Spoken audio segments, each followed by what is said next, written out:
बता देना। बंदी छोड़ सतगुरु रामपाल जी परमेश्वर जी की जय हो। परमपिता परमात्मा सारी सृष्टि के रचनहार कुल मालिक असंख्य ब्रह्मांडों के स्वामी जगत गुरु तीनों लोकों में प्रवेश करके सबका भरण पोषण करने वाले राजाधिराज आत्माधार नाथों के नाथ देवों के देव महादेव सर्वेश्वर महेश्वर मृत्युंजय अजरो अमर आदि अनादि सनातनी प्रभु जगत पिता जगदीश्वर श्री श्री 1008 की उपाधि के वास्तविक अधिकारी अकाल मूर्त शब्द स्वरूपी राम वासुदेव सर्वगतम ब्रह्म परम पूज्य प्रथम पूज्य परम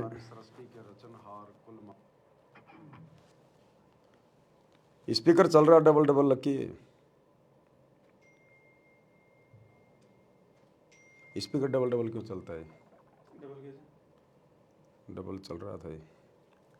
इसमें भी आती है आवाज़, मैं बोलता हूँ तब। चलो।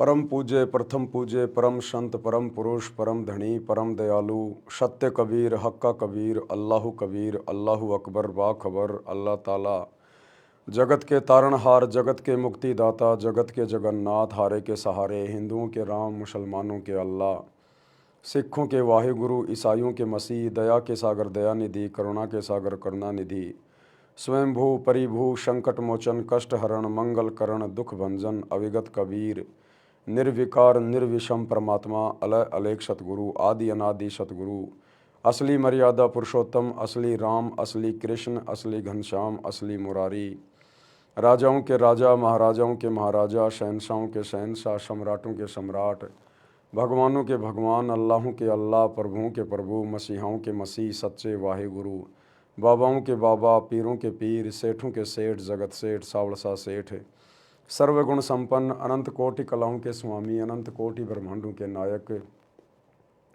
योगियों में महायोगी ध्यानियों में महाध्यानी सिद्धों में परम सिद्ध ज्ञानियों में तत्वज्ञानी ब्रह्म ज्ञानी महाज्ञानी परम ज्ञानी सर्वश्रेष्ठ ज्ञानी विज्ञानी युवा कबीर समरथ कबीर असंवाद अमित ओजा सच्चे रहनुमा करीम अल्लाह सुभान अल्लाह दुनिया के अंतिम पैगंबर 8 सितंबर 1951 से गांव धनाना जिला सोनीपत हरियाणा भारतवर्ष की पावन भूमि पे प्रकट रियल कल की भगवान श्री नारायण साकार हरि श्री बाबा साहेब नूर अनंत परमात्मा संत श्रोमणी सतगुरु रामपाल जी परमेश्वर जी के चरण कमल में साध संगति से जुड़े हुए देश विदेश से आप और हम सभी सत्सेवक भाई बहनों का अनंत कोटि दंडवत प्रणाम।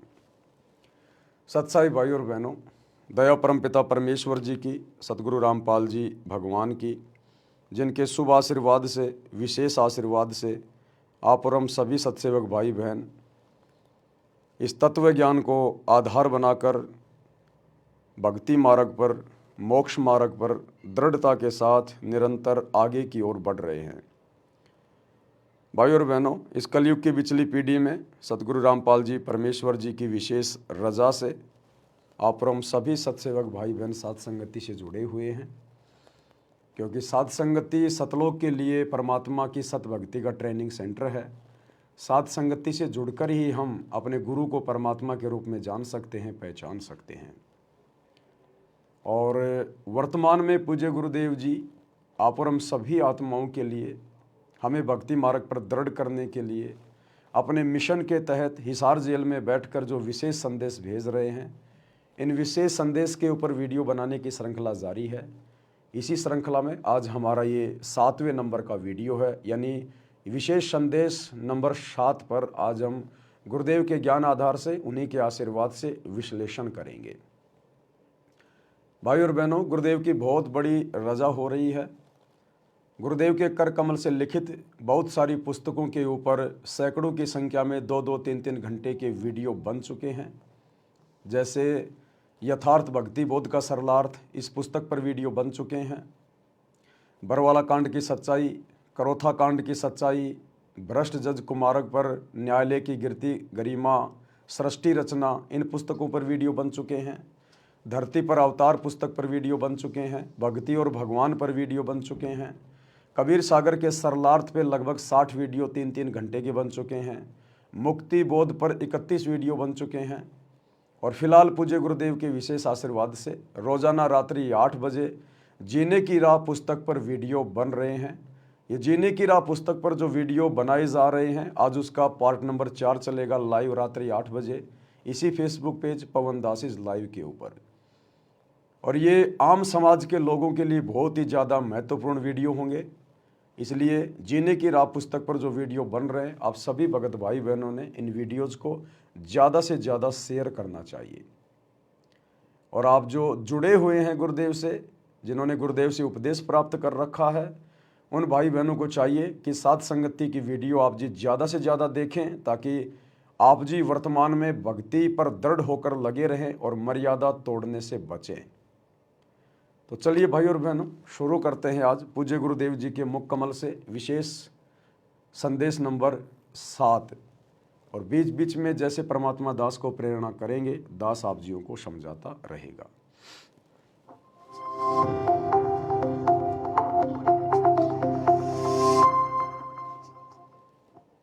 सत साहिब बंदी छोड़ सतगुरु रामपाल जी भगवान की जय हो।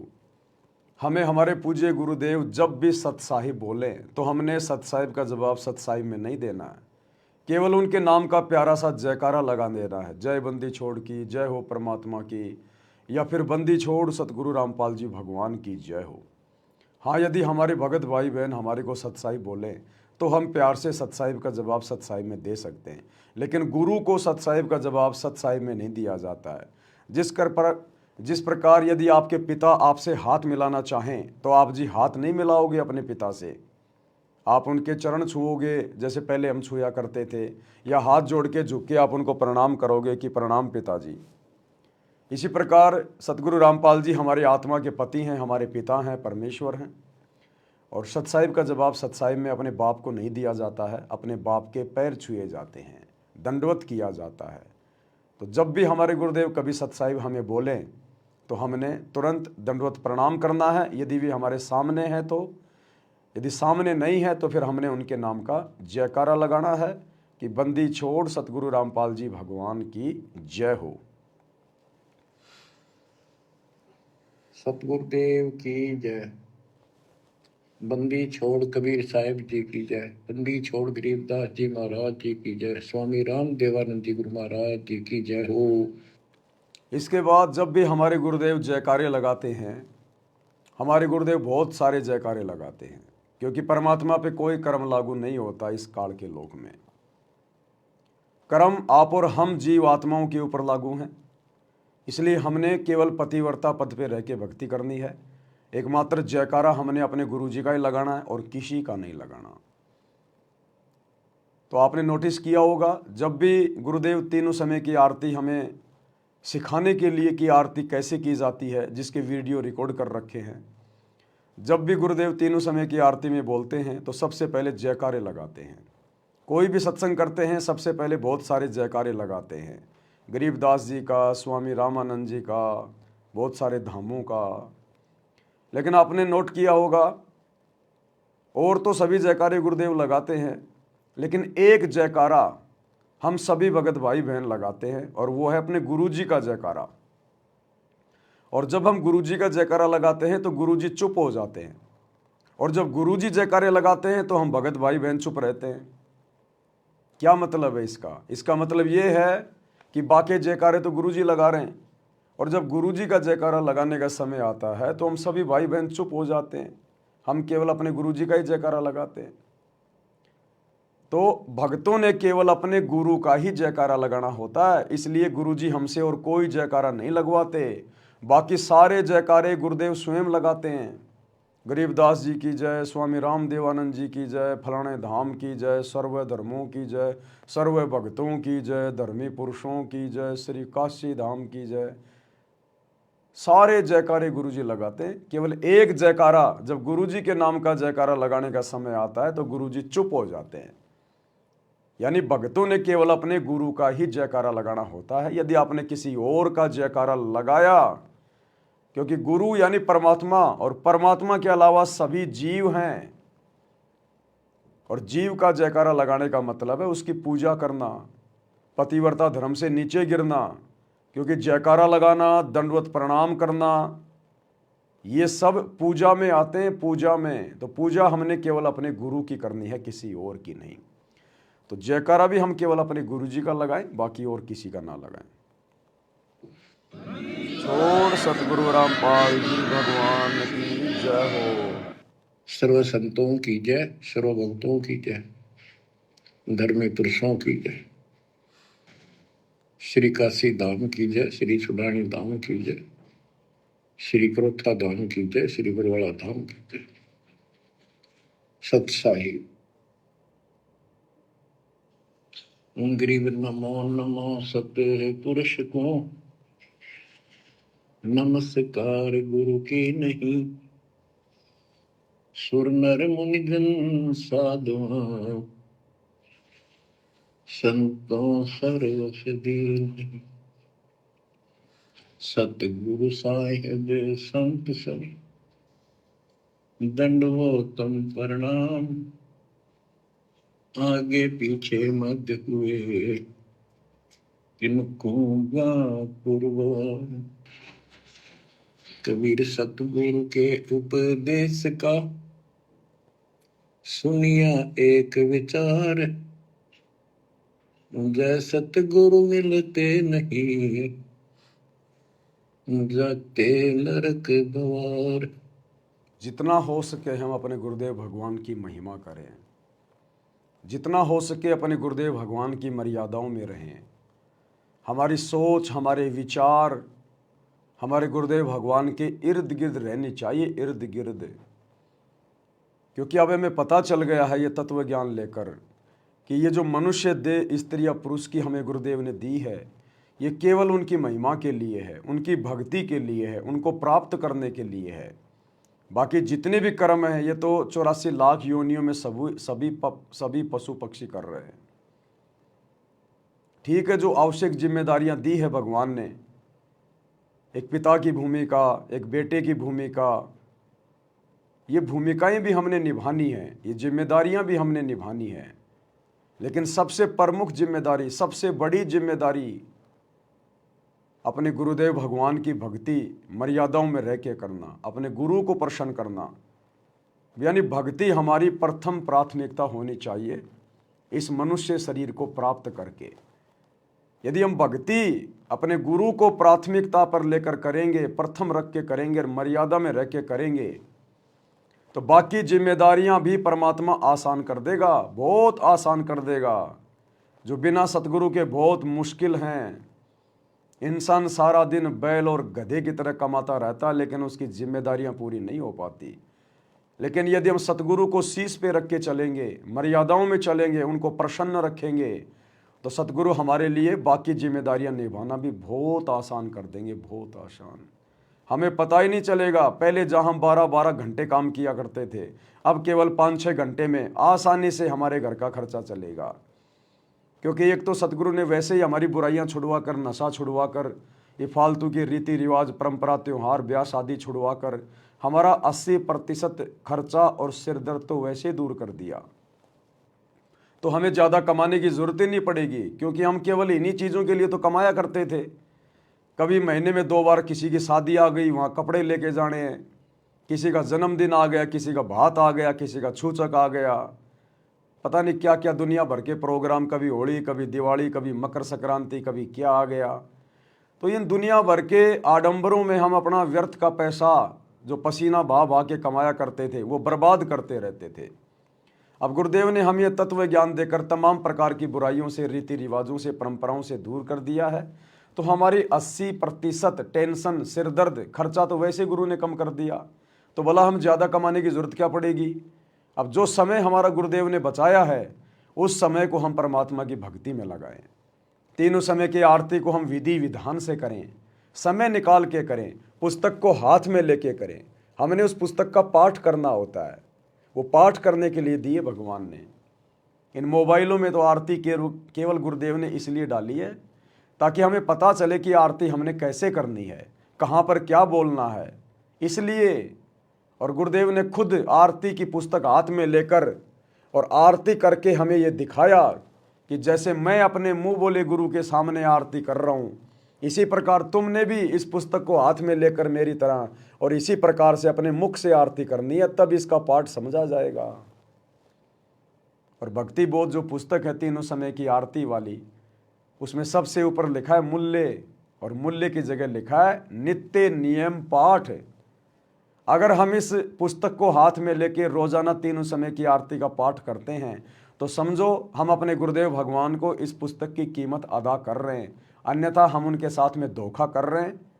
यदि हम चलते फिरते, खाते पीते, उठते बैठते, मोबाइल में जेब में डाल के आरतियां कर रहे हैं, तो ये मोबाइल से आरती करना केवल विशेष परिस्थितियों के लिए है या फिर उन भगत भाई बहनों के लिए है जो अनपढ़ हैं, जो नेत्रहीन हैं, ज़्यादा बुजुर्ग हैं, ये उनके लिए है।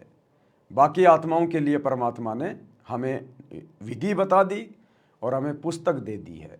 तो जब तक हम विधि विधान से आरतियां नहीं करेंगे, और सुमरण की भी परमात्मा ने विधि बताई, ये खाते पीते, उठते बैठते, नहाते धोते, ये केवल शुरुआत के लिए हैं।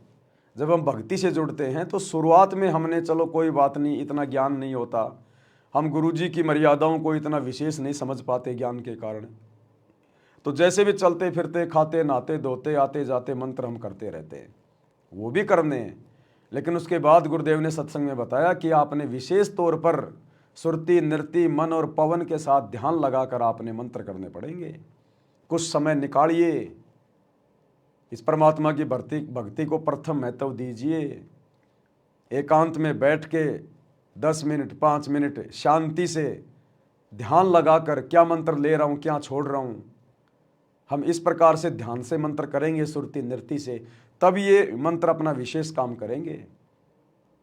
जब तक जो सिरिंज है, सिरिंज इंजेक्शन, जब तक इंजेक्शन के माध्यम से दवा अंदर नहीं जाएगी तो रोगी स्वस्थ कैसे होगा?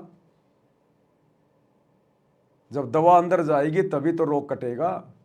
तो जब तक हम सुरती नृत्य से, ध्यान से मंत्र जाप नहीं करेंगे, भक्ति को प्रथम महत्व नहीं देंगे, थोड़ा अपने आप को शांति में नहीं लेके आएंगे, तब तक भक्ति हमारे अंदर कैसे प्रवेश करेगी? और भक्ति प्रवेश नहीं करेगी तो हमारे अंदर परिवर्तन कैसे होगा, हम भगत कैसे बनेंगे?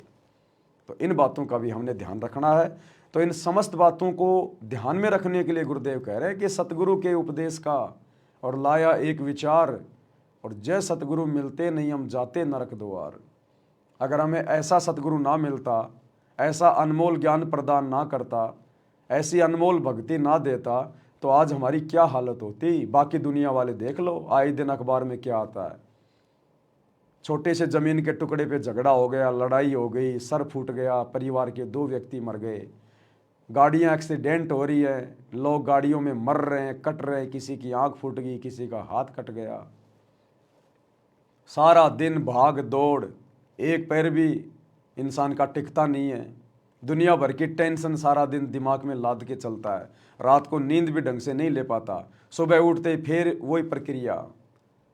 तो सतगुरु से उपदेश लेने के बाद हमें किस कदर आत्मिक शांति प्राप्त हुई है, हमें कितना आनंद महसूस हो रहा है, हमें वास्तव में जीने का आनंद सतगुरु की शरण में आने के बाद हुआ है। और जब ऐसे गंदे लोक में सतगुरु हमें भक्ति देकर इतना आनंद दे सकता है, तो सोचो फिर सतगुरु का सतलोक क्या होगा, जिसके बारे में सतगुरु दिन रात गुण गाते हैं, उसकी महिमा करते हैं और हमें वहाँ चलने के लिए प्रेरित करते रहते हैं कि बच्चों सतलोक चलो, वहाँ के सुख अखंड हैं। यहाँ पर ब्रह्मा विष्णु महेश को भी वो सुख नहीं है जो सतलोक में तुम्हारे चरणों में पड़े रहते हैं। 4 माया 4 दास, मालिक की वाणी है, 4 मुक्ति जहाँ चंपी करती माया होरी दासी, और दास गरीब अभय पद परसै वो मिले राम अविनाशी। तो हमने कुछ देर सतगुरु के सत्संगों पर सत्संग सुनने के बाद हमने थोड़ा विचार भी करना चाहिए, चिंतन मनन भी करना चाहिए, अपने जीवन में हो रहे परिवर्तन को भी देखकर गुरुदेव का धन्यवाद करना चाहिए कि परमात्मा हम पशुआजन जीव थे और आपने हमारे को इंसान बनाया, इंसान से देवता बनाया, और अब तो आपने देवताओं से भी ऊपर की कैटेगरी में लाके खड़ा कर दिया।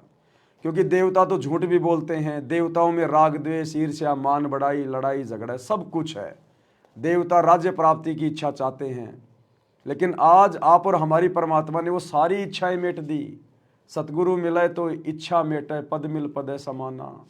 आज हम देवताओं से भी कई गुना उच्च कोटि की आत्माएं बन चुकी हैं। इस कदर परिवर्तन गुरुदेव ने हमारे अंदर कर दिया है। कीट न जाने भृंग को, गुरु कर ले आप समान। तो कब गुरु ने हमें अपने जैसा बना लिया, हमें पता भी नहीं चल रहा। लेकिन ये परिवर्तन उन्हीं आत्माओं में होता है जो आत्माएं अपने गुरु को अपना इष्ट मानकर, परमात्मा मानकर, संसार से पीठ फेर कर और संघर्ष करते हुए भक्ति मार्ग पर दृढ़ता के साथ आगे की ओर बढ़ते हैं। वही आत्माएं अपने अंदर परिवर्तन महसूस कर पाती हैं। अन्यथा ज़्यादातर संगत आपको देखने को मिलेगी, जब आश्रमों में आएगी, सत्संगों में आएगी, तो एक नंबर के भगत बने दिखाई देंगे, और जैसे ही आश्रम से बाहर निकलेंगे कोई कह भी नहीं सकता कि ये जगत वाले हैं या फिर ये भगत हैं। तो परमात्मा कहते हैं जो पतिव्रता स्त्री होती है वो घर में और बाहर एक समान रहनी चाहिए, क्योंकि उसका पति, उसका गुरु अंतर्यामी है, वो पल पल उसकी हर एक हरकत पे नज़र रखता है। और यदि पति नाराज हो गया तो फिर औरत का फिर कहाँ सम्मान रह जाएगा, उसका तो जीना मुश्किल हो जाएगा। तो हम आत्मा हैं, हमारे गुरु हमारे पति परमेश्वर हैं, और ये अंतर्यामी हैं, समर्थ हैं, दिव्य दृष्टा हैं। हम इनसे कुछ भी नहीं छुपा सकते, अपनी मन की बात भी हम अपने गुरु से नहीं छुपा सकते। इसलिए मन में भी बहुत सोच समझ के विचार करें। जब भी हम कभी अपने गुरुदेव के बारे में बोलें या सोचें तो हमने ये सोचना चाहिए कि मैं गुरु जी के बारे में नहीं सोच रहा, मैं गुरु जी के बारे में नहीं बोल रहा, मैं परमात्मा कबीर जी के बारे में बोल रहा हूँ, परमात्मा कबीर जी के बारे में सोच रहा हूँ। हमने इस तरह सावधानी रखकर चिंतन मनन अपने गुरुदेव के विषय में करना चाहिए। अगर जरा भी त्रुटि हो गई तो परमात्मा हमसे कोसों दूर हो जाएंगे। इसलिए हमने गुरुदेव के उपदेशों पर, गुरुदेव के वचनों पर, गुरुदेव के सत्संगों पर हमने चिंतन मनन भी करना चाहिए ताकि हम आगे बढ़ें। नरक द्वार में दूत सब करते खेचा तान, उनसे कभू नहीं छूटता फिरता चारों खाने। कबीर चार खानी में भरमता, कबहू न लगता तार। सो फेरा सब मिट गया, मेरे सतगुरु के उपकार। बिना सतगुरु की सच्ची भक्ति के या आम इंसान तो छोड़िए, देश का राजा भी, ब्रह्मा विष्णु महेश भी अपने एक छोटे से संस्कार में परिवर्तन नहीं कर सकता। छोटे से संस्कार में श्री विष्णु जी को नारद जी का श्राप लगा था। ये तीन लोक का भगवान अपने उस प्रारब्ध में परिवर्तन नहीं कर पाया। अपने भतीजे नारद का श्राप भोगने के लिए पृथ्वी पर त्रेता में रामचंद्र रूप में आना पड़ा, रामचंद्र रूप में। बिना सतगुरु की सच्ची, और बाली को मारा था त्रेता युग में, द्वापर में उसको भुगतना पड़ा। द्वापर में उसको अपना वो कर्म काटना पड़ा। आज पता नहीं भाई और बहनों, स्पीकर डबल डबल बोल रहा आज। तो बिना सत भक्ति के तीन लोक के भगवान भी अपने प्रारब्ध का कर्म नहीं काट सकते, संस्कार नहीं काट सकते, इनको भी भोगना पड़ता है। फिर आम व्यक्ति की भला क्या औकात। इसलिए हमने अपने गुरुदेव के सत्संगों पर हमने विचार करना चाहिए कि मेरे गुरुदेव भगवान ने किस कदर मेरे कर्म काट दिए हैं। काटना पड़ा। सत्साई भगत जी, दूसरा स्पीकर दो, पता नहीं इसमें डबल डबल आवाज आ रही है। क्या दिक्कत है? अपना आप बोल रहे हैं वो वाला स्पीकर। किसी का ब्लूटूथ चालू है तो बंद करो ना इस स्पीकर को, किसने कनेक्ट किया था। तो जाओ, अब आपका ब्लूटूथ बंद कर लो।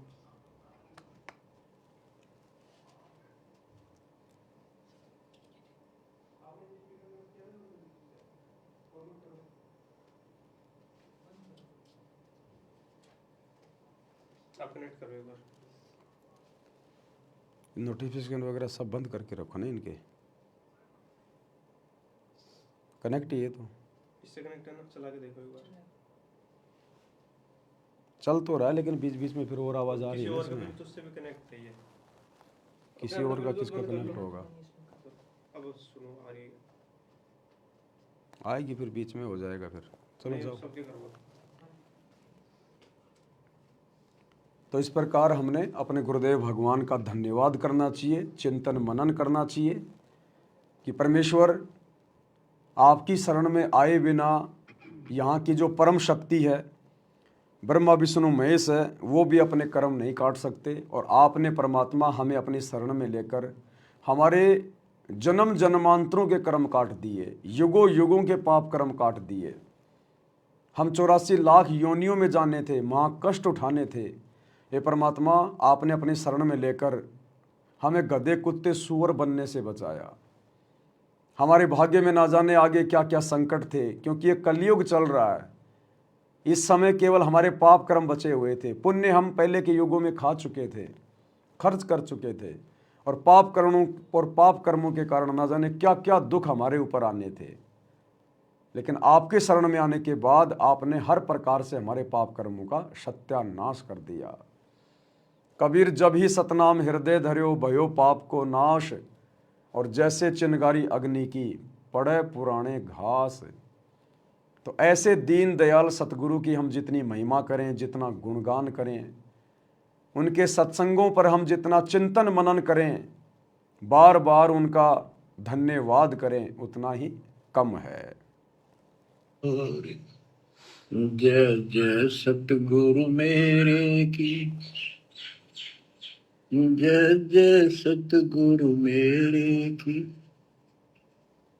सदा साहिबी सुख से वसियो, अमरपुरी के डेरे की।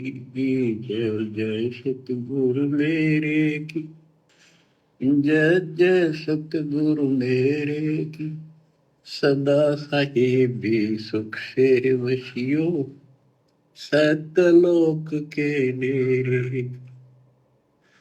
निर्विकार निर्भय तू ही, और सकल वैमान, वेदी साधो और सकल वैमान, सब पर तेरी साहिबी, सब पर तेरी साहिबी, तुझ पर साहिब नाम, निर्विकार निर्भय। निर्विकार निर्भय तू ही, और सकल भयमान, सब पर तेरी साहिबी, तुझ पर साहिब नाय। आज हमें ऐसी समर्थ शक्ति सतगुरु के रूप में प्राप्त हुई है। असंख्य ब्रह्मांडों के स्वामी, जाके अर्ध रोम पर शकल पशौरा। ये पूरी सृष्टि 21 ब्रह्मांड काल के, 7 संख ब्रह्मांड अक्षर पुरुष के, सतलोक जिसका और छोर नहीं, ऊपर के तीनों लोक जिनके विषय में कहा नहीं जा सकता, ये सकल सृष्टि जिस कबीर भगवान के आधे बाल के ऊपर ठहरी हुई है। ऐसा समर्थ परमात्मा जो आज हमें सतगुरु के रूप में प्राप्त हो गया, जहाँ के अरद रूम पर शकल पसारा, ऐसे पूर्ण ब्रह्म हमारा। तो आप और हम कितने सौभाग्यशाली हैं। ये निर्विकार परमात्मा है, निर्भय है, निडर है। इनके अलावा सृष्टि में सब जीव हैं, जो भी देव महादेव हैं, और वे सभी भयभीत रहते हैं। देवता राक्षसों से भयभीत रहते हैं। देवताओं का राजा इंद्र 24 घंटे भयभीत रहता है, कहीं राक्षस हमला करके राज्य ना छीन लें, कहीं पृथ्वी पर कोई मेरा इंद्र का पद प्राप्त करने योग्य कोई तप ना कर रहा हो, कोई भक्ति ना कर रहा हो। ब्रह्मा विष्णु महेश दुखी, हमेशा भयभीत। अक्षर पुरुष भी दुखी, वो भी भयभीत। 21 ब्रह्मांड का स्वामी काल भी भयभीत कि कहीं परमात्मा आकर जीवों को सतलोक ना ले जाए, मैं क्या खाऊंगा, मैं भूखा मर जाऊंगा। और आम प्राणियों के तो फिर औकात ही क्या है। धरती का राजा भयभीत, जैसे ही 4 साल पूरी होती हैं, 5वां वर्ष शुरू होता है, चुनाव आते हैं, 24 घंटे उसकी घिग्गी बंदी रहती है। 24 घंटे टेंशन, रात को गोली खा खा के सोता है कि अब की बार पीएम रहूंगा नहीं रहूंगा, अब की बार सीएम रहूंगा नहीं रहूंगा। एक सरपंच को चिंता शुरू हो जाती है, अगली बार क्या होगा, हारूंगा या जीतूंगा। आम आदमी तो 24 घंटे वैसे ही बेचारा भयभीत रहता है। किसी के ऊपर कर्जा चढ़ा हुआ है तो मांगने वालों का डर, परिवार के पालन पोषण में सारा दिन बेचारा भटकता रहता है। तो कहते हैं यदि सकल सृष्टि में एकमात्र कोई समर्थ है, निर्विकार, निर्भय, निडर है, तो केवल कबीर भगवान है। कबीर परमात्मा, देवों का देव, और वे देवों के देव आज हमें सतगुरु रामपाल जी के रूप में प्राप्त हैं। तो परमेश्वर हमें भी अपने जैसा बनाएंगे। बलिहारी गुरु आपना, घड़ी घड़ी सौ बार, मानु से देवता की आकरत न लाई बार। गुरु को कीजिए दंडवत कोटि कोटि प्रणाम, और कीट न जाने भृंग को, यूं सतगुरु कर ले आप समान। तो सतलोक ले जाने के लिए सतगुरुदेव भगवान हमें अपने जैसे गुणों से युक्त करेंगे। हम जीव हैं, हम पीव नहीं बन सकते, लेकिन पीव के कुछ गुण हमने अपने अंदर लाने पड़ेंगे। उनकी भक्ति से, उनके आशीर्वाद से, मर्यादाओं में रहकर सतभक्ति करने से, तब हम सतलोक के अधिकारी बनेंगे। और उसी के लिए गुरुदेव ने पूरी प्रोसीजर शुरू कर रखी है। उसी के लिए ये इतना संघर्ष, सत्संग, मर्यादा, एक भगत की भूमिका करके गुरुदेव हमें समझा रहे हैं कि एक भगत कैसा होना चाहिए, भक्ति मार्ग पर किस कदर उसने दृढ़ता के साथ मर्यादाओं में रहकर आगे बढ़ना चाहिए। ये सत्संग कर करके काललोक के कष्ट, दुख परमात्मा ने हमें क्यों समझाए, क्यों बताए, ताकि यहाँ से हमारी आस्था हटे और सतलोक के सुखों में हमारी आस्था लगे। तभी तो हम ऊपर बढ़ेंगे, तभी तो हम सतलोक जा पाएंगे। अगर हमारी आस्था यहीं पर थोड़े बहुत सुख प्राप्त करके बनी रही, तो भाई परमात्मा कहते हैं जहाँ आशा तहाँ बासा होई, मन कर्म वचन सुमरियो सोई। तो फिर बात वो की वो रह जाएगी। अगर पार नहीं हुए तो क्या फायदा फिर इस भक्ति पर लगकर इतनी मर्यादा निभाना, इतना संघर्ष करना, इतना समय देना, फिर क्या फायदा हुआ। तो भाई और बहनों, हमारा टारगेट केवल एक ही होना चाहिए। चाहे आप धरती पर राजा बन जाएं इस भक्ति से, चाहे आप महाराजा बन जाएं, चाहे आपको कितने सुख हो जाएं, लेकिन हम रोज 1 या 2 बार अवश्य चिंतन करें कि मेरा टारगेट क्या है, मेरा मकसद क्या है, मैं भक्ति कर क्यों रहा हूं। क्या ये सुख प्राप्त करने के लिए, क्या ये भौतिक सुख सुविधाओं का आनंद उठाने के लिए? नहीं, यह आनंद तो मैं करोड़ों बार राजा रहकर, ब्रह्मा विष्णु महेश बनकर भोग चुका हूं। मेरे हाथ कुछ भी नहीं लगा। मेरा एकमात्र टारगेट, मेरा लक्ष्य केवल सतलोक है। और सतलोक के लक्ष्य को प्राप्त करने के लिए मेरे मार्ग में कोई वस्तु बाधा ना बन जाए। यदि कोई वस्तु बाधा उत्पन्न कर रही है तो चिंतन करना चाहिए कि कौन सी वस्तु आड़े आ रही है, उस बाधा को हटाने का प्रयास करना चाहिए। इसी को कहते हैं सत्संगों के ऊपर चिंतन मनन करना, मंथन करना, ताकि हमारा रास्ता क्लियर रहे और काल हमें किसी भी प्रकार से धोखा ना दे सके, हमें यहां पर फंसा ना सके। तब जाकर हमारी बात बनेगी।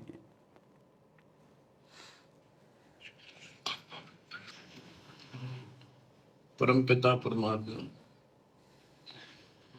कबीर जी की असीम कृपा से बच्चों, आपका जन्म ऐसे शुभ समय में हुआ है अब के आपका असल जन्म का भी कष्ट कट जाएगा। ये लोक अच्छा नहीं है, यहाँ कोई भी चीज सुख वाली नहीं है। आज हमने ये काल के द्वारा हमें मूर्ख बना कर रखा हुआ है, भूल भुलैया कर रखी है। संपत्ति, संतान रूपी खिलौने देकर हमें रोक रखा है, एक वश लालच ला रखा है। 1 मिनट में कहता तो मर जाएगा, क्या खिलौने टूट जाएंगे, फिर टक्कर मार करवाएंगे। ये गंदा लोग है। हम अपनी गलती से यहाँ फंसे आकर के आपने सृष्टि रचना के अंदर पढ़ा और सुना है कि हम सतलोक में रहते थे, वहां कोई कष्ट नहीं था। जब इंसान को कोई कष्ट नहीं होता फिर इसको बकवाद भाती है, ये आत्मा। जब इंसान को कोई कष्ट नहीं होता है तब उसको बकवाद भाती है, बकवाद। तो ये बहुत ही विचारणीय पॉइंट है। जब इंसान को सुख होता है, कोई दुख नहीं होता है, तो फिर उसको बकवाद भाती हैं, मन बकवाद करेगा। तो भाई और बहनों, हम जो भक्ति कर रहे हैं सतगुरु की, ये भक्ति तो सुख देगी देगी। गुरुदेव कहते हैं यदि आपने आम का पौधा बीजा है तो वो बड़ा होकर आम देगा ही देगा। तो इस भक्ति से आप और हमें सुख होंगे। परमात्मा कहते हैं 2 4 5 वर्ष, कम से कम 5 साल आप इस भक्ति को दीजिए, जल्दी ना कीजिए। धीरे धीरे रे मनवा धीरे सब कुछ होए, माली सींचे 100 घड़ा समय आए फल होए। गुरुदेव कहते हैं बच्चों, आप जल्दबाजी ना करना। तुम्हारे पास पाप कर्मों का ढेर लगा हुआ है, इस बात का तुम्हें नहीं पता, सतगुरु को पता होता है कि जुगन जुगन के पाप सब और जुगन जुगन के मैल, जानत हो जगदीश तुम हम जोर किए बदफैल। ये परमात्मा युगों युगों से हम पाप कर्म करते हुए आ रहे हैं, बदफैल यानी कुकर्म करते हुए आ रहे हैं। राजा महाराजा बनकर, शिकारी बनकर, पारदी बनकर, कसाई बनकर, 2 नंबर के काम करके, चोरी करके, डकैती करके, जारी करके, हम युगों युगों से यही पाप कर्म करते हुए आ रहे हैं। और हमारे संचित पाप कर्मों का ढेर लगा हुआ पहाड़। तो सतगुरु को इस बात का पता है। जब मरीज हॉस्पिटल में जाता है तो डॉक्टर को पता होता है कि ये कितना बीमार है और कैसे इसका इलाज करना है। मरीज ने फिर जल्दबाजी नहीं करनी चाहिए यदि डॉक्टर की शरण में चला गया तो सतगुरु को पता है कि हम कितने पाप कर्मों से ग्रस्त हैं, हमारे पाप कर्मों का ढेर है, ढेर। तो धीरे धीरे परमात्मा इसको काटेगा और यहां भी हमें धीरे धीरे परमात्मा सुख देगा हमारी भक्ति से ही। पाप कर्म भी हमारी भक्ति से कटेंगे, सुख भी परमात्मा हमें हमारी भक्ति से देगा। लेकिन शुरुआत में हम भक्ति पर लगें, टिक सकें, इसलिए शुरू में गुरुदेव अपनी तरफ से, अपने आशीर्वाद से, अपने कोटे से हमें थोड़ी बहुत राहत देता है, ताकि हमें विश्वास हो कि हाँ ये भक्ति सही है, मेरा ये काम बन गया। तो भक्ति पर लगते ही शुरुआत में जो हमारे काम बनने शुरू हो जाते हैं, कोई स्वस्थ हो जाता है, किसी का कारोबार ठीक ठाक चल पड़ता है, तो वो उसकी भक्ति के कारण नहीं चल रहा, वो सतगुरु ने अपनी तरफ से ऐड दी है, अपनी तरफ से राहत दी, आशीर्वाद दिया है, ताकि इसको विश्वास हो इस भक्ति पर और ये भक्ति शुरू करे। फिर आगे चलकर धीरे धीरे फिर हमने समझदार बनकर, फिर हमने मर्यादा में रहकर भक्ति करनी पड़ती है। जिस प्रकार गवर्नमेंट किसी के कारोबार के लिए शुरुआत में सब्सिडी देती है, उसको मदद दे देती है, लेकिन बाद में उसने खुद ही अपना धंधा करना होता है, हमेशा गवर्नमेंट सब्सिडी नहीं देगी। तो गुरुदेव भक्ति की शुरुआत में हमारे को सब्सिडी देते हैं, आशीर्वाद देते हैं विशेष, ताकि हम भक्ति पर टिकें।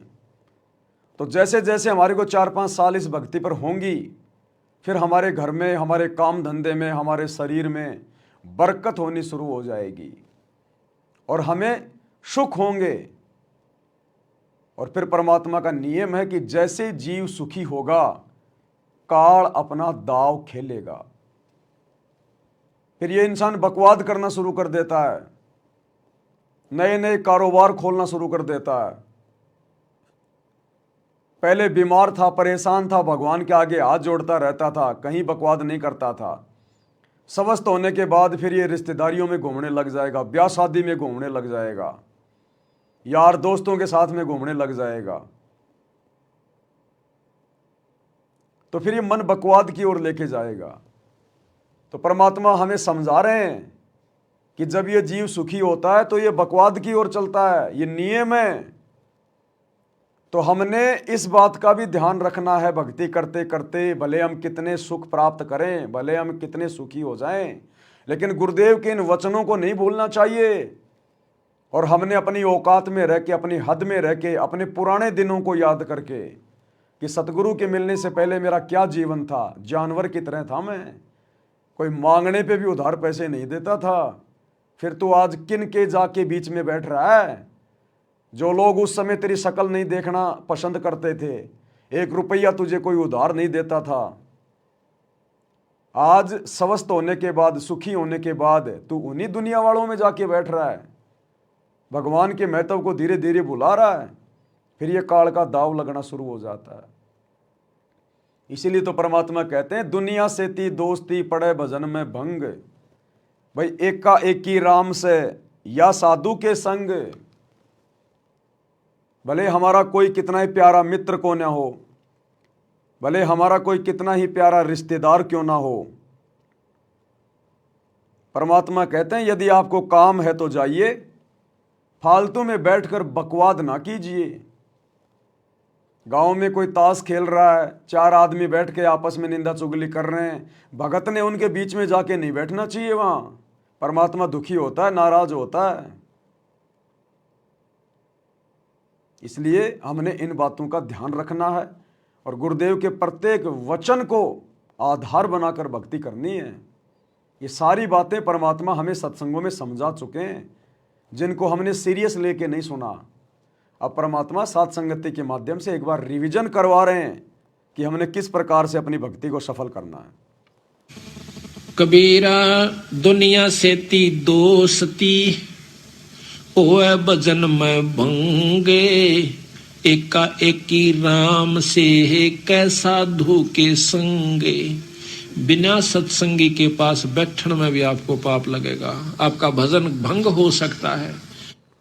बिना सत्संगी के पास बैठने से भी आपका भजन भंग होगा, क्योंकि जिसको सत्संग प्राप्त नहीं, जिसको गुरु प्राप्त नहीं, वो तो बकवाद करेगा, इधर उधर की बातें उठा के बताएगा। अरे आज उसके साथ ये हो गया, अरे उसने तो सत्यानाश कर दिया, अरे वो ऐसा गंदा आदमी है, और भाई क्या हालचाल है, पता नहीं दुनिया भर की बातें शुरू कर देगा। तो वो हमें विचलित कर सकता है यदि आपको ज्ञान नहीं है तो। और जिसको ज्ञान नहीं होगा वही तो जगत वालों में जाके बैठेगा। अन्यथा जो समझदार होगा, जिसको ज्ञान होगा, गुरु वचन का पता होगा, सत्संग सुने होंगे, वो जगत वालों के बीच में क्यों बैठेगा फालतू में? भगत को तो समय नहीं होता। तो मालिक कहते हैं बिना सत्संगी के पास बैठने से भी पाप लगेगा, पाप। तो भैया हम तो अपने पाप कर्म कटवाने के लिए भक्ति कर रहे हैं, पाप जमा करने के लिए थोड़ी कर रहे हैं।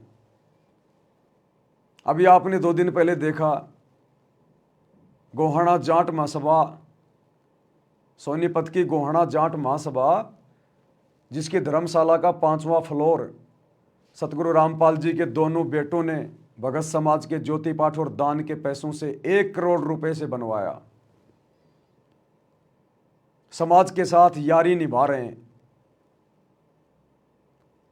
और कल उसका उद्घाटन था, वीडियो दास ने रात को बनाया था, आप लोगों के पास पहुंच गया होगा। किस प्रकार गुरुदेव के दोनों लड़के और सैकड़ों की संख्या में बड़े बड़े भगत उस जाट धर्मशाला का उद्घाटन कर रहे हैं। उद्घाटन, अरे गुरुजी ने तो हमें अपने घर का भी उद्घाटन करने के लिए मना किया है, ना करना ना किसी से करवाना। अगर आप नई दुकान खोली है, नया मकान बनाया है, उसमें प्रवेश करो तो परमात्मा का मंगलाचरण कर दो, मालिक की ज्योत लगा दो, बस।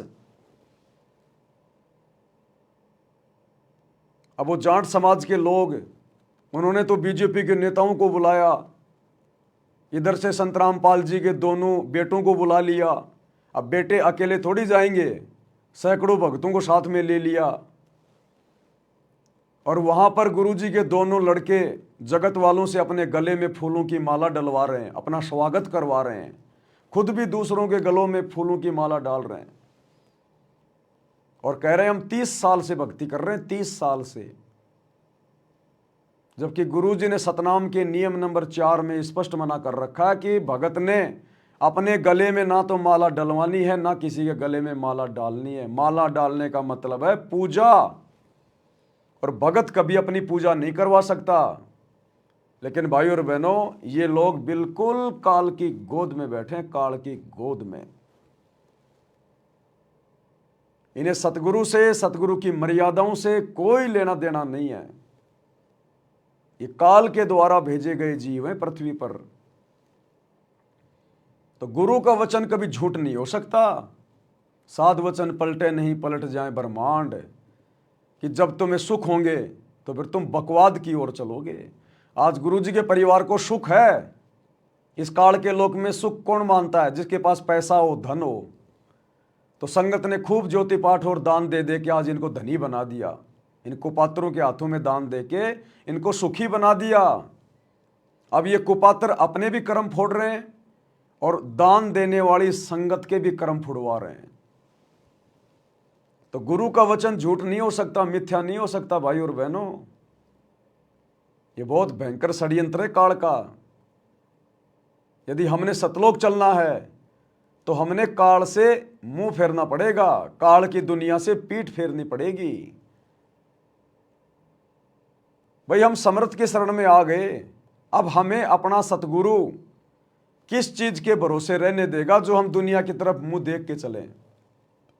हमें सतगुरु किस चीज के भरोसे रखेगा यदि हम भक्ति कर रहे हैं तो, जो हमें दुनिया से उम्मीद लगा के रखनी पड़ेगी? हमें अपने सतगुरु के अलावा किसी की आवश्यकता ही नहीं होनी चाहिए यहां पर। लेकिन फिर भी जानबूझकर गुरु का परिवार जगत में घुस रहा, जगत में। और एक समय परमात्मा ने बताया कि अपने से ठाड्डे के अंदर नहीं घुसना चाहिए, अपने से बड़े के अंदर कभी नहीं घुसना चाहिए। और इस काल लोक की दुनिया के हिसाब से हम भगत सबसे नीचे हैं, सबसे नीचे। यहां का एक सरपंच भी हमारे से ठाड्डा है, हमारे से ऊपर है सांसारिक दृष्टि में। इसलिए तो गुरुजी कहते हैं दुनिया से ती दोस्ती पड़े भजन में भंग। तो गुरुदेव ने बताया एक समय एक ऊंट मर गया और उसको जानवरों ने खा खा के अंदर से थोता कर दिया। ऊपर से बरसात हो गई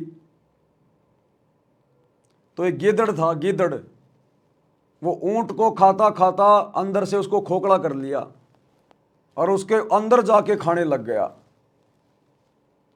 अब बरसात हो गई, बरसात होने से ऊंट का पेट फूल गया और वो मुंह जो था वो बंद हो गया और वो गीदड़ अंदर ही रह गया।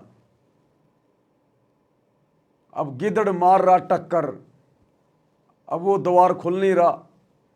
टट्टी पेशाब एक हो गई उसकी। बड़ी मुश्किल से घंटे 2 घंटे बाद मशक्कत करके वो बाहर निकला और निकलते ही गुरुदेव ने बताया उसने पीछे मुड़ के भी नहीं देखा, सीधा अपने कबीले में गया। और उसके यार दोस्त बोले रे कहाँ था, सारा दिन हो गया दिखाई नहीं दिया, कहाँ चला गया था? तो गिदड़ ने कहा भैया चला कहाँ गया था, आज एक एक्सपीरियंस तो हो गया। क्या? बोला अपने से ठाडे के अंदर कभी नहीं घुसना चाहिए, अपने से बड़े के अंदर कभी नहीं घुसना चाहिए। तो भाई और बहनों, वैसे तो बहुत सारी घटनाएं, बहुत सारे उदाहरण गुरुदेव हमें दे चुके हैं, लेकिन अब हमने गुरुदेव के परिवार को देखकर, क्योंकि आने वाले समय में गुरुदेव का परिवार जिस कदर अपनी दुर्गति करवाएगा यहाँ पर, क्योंकि हम भक्ति कर रहे हैं, मजाक नहीं कर रहे। ये नियम, ये मर्यादा सतगुरु की सबके लिए समान है, चाहे गुरु का परिवार हो या चाहे 1000 किलोमीटर दूर बैठा हुआ कोई बिहार का भगत हो। ये तो आप और हमारी सोच है, नादान सोच है कि गुरु जी ने अपने परिवार को छूट दे रखी होगी, या गुरु का परिवार गुरु के लिए कोई विशेष होगा, या कोऑर्डिनेटर या गुरु जी के साथ में रहने वाले कोई विशेष होंगे। अगर डॉक्टर के बेटे को भी कैंसर हो गई है और डॉक्टर उसका इलाज कर रहा है, तो उस बेटे के लिए भी वही परहेज होंगे जो एक गांव के कैंसर के व्यक्ति के लिए होंगे। अब यदि वो डॉक्टर का बेटा ये समझ कर कि मेरा बाप तो डॉक्टर है, मेरा क्या बिगड़ेगा, और वो परहेज नहीं निभा रहा, जो मर्जी खा रहा पी रहा है, टाइम पे दवाई भी नहीं ले रहा, तो भैया वो कैंसर ना तो डॉक्टर देखेगी ना बेटा देखेगी। तो इसी प्रकार सतगुरु रामपाल जी का परिवार, उनके बेटा बेटी, भाई बंधु रिश्तेदार और ये कोऑर्डिनेटर इसी गलतफहमी में जी रहे हैं कि गुरुजी तो मेरा बाप है, गुरुजी तो मेरा पति है, गुरुजी तो मेरा मामा है, गुरुजी तो मेरा भाई है। कोऑर्डिनेटर सोच रहे हम तो गुरुजी के साथ आश्रम में रहा करते थे, हमें तो गुरुजी बहुत अच्छे से जानते हैं। अरे गुरुजी तुम्हें बहुत अच्छे से जानते हैं, लेकिन ये गुरुजी के नियम और मर्यादाएं किसी को नहीं जानती। अरे तुम गुरुजी के बेटा बेटी हो सकते हो, लेकिन मर्यादाओं के बेटा बेटी नहीं हो। जिस प्रकार आप चाहे प्रधानमंत्री के कितने ही अजीज हैं, कितने ही उसके निकट हैं, लेकिन जो देश का संविधान है वो संविधान तो उसी प्रकार से न्याय करेगा जैसे आम व्यक्ति के साथ में होता है। वो धाराएं, वो नियम, वो संविधान आम व्यक्ति पर भी उतना ही लागू होता है और प्रधानमंत्री के परिवार पर और उसके दोस्त पर भी उसी कदर लागू होता है। तो वर्तमान में गुरुजी का परिवार इस गलत फहमी में जी रहा है और अभी इनका कुछ विशेष जो बिगड़ नहीं रहा ना, वो बिगड़ इसलिए नहीं रहा क्योंकि एक तो इनके पास में भक्ति धन थोड़ा ज़्यादा है, अभी इनकी बैटरी चार्ज है और जिस दिन ये बैटरी डिस्चार्ज हो जाएगी, क्योंकि मर्यादा वर्तमान में है नहीं, नाम सबके खंडित हैं, दिन ब दिन उल्टे काम कर रहे हैं, तो भगवान से पंगा लेने वालों की बैटरी भी बहुत जल्दी डिस्चार्ज होती है। यदि गुरु के पास में रहने वालों की बैटरी जल्दी चार्ज होती है तो गुरु की मर्यादाएं तोड़ने से फिर उनकी बैटरी भी बहुत जल्दी डिस्चार्ज होती है। तो युग परिवर्तन बहुत निकट है।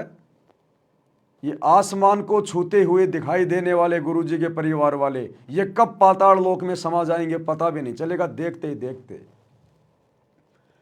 तब पता चलेगा संगत को और इनको कि हमने मर्यादाओं के साथ में खिलवाड़ करके कितना बड़ा जुल्म किया था।